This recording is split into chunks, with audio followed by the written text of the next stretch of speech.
Shooting hand and a guide hand. Now you guys are right-handed. Okay, I'll get you a lefty one then. So watch how I'm doing this.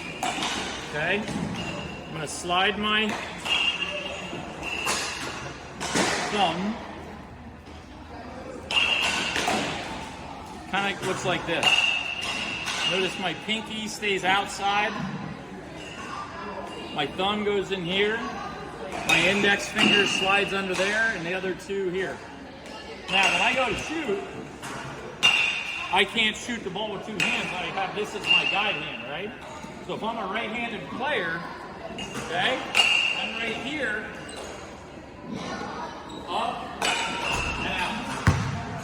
Okay, around here, up and out.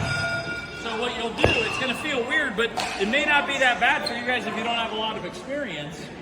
So many kids have been playing, and then they put this on and they're like, oh, you know.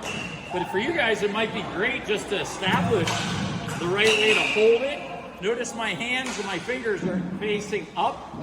They're not down. So when I'm going to shoot from the side, right, no matter where I'm at, got my hand behind the ball, my index finger and my middle finger, up, snap. Let that ball roll off her fingertips. So what I would do is just kind of put them on. Let me help you with your left-handed one.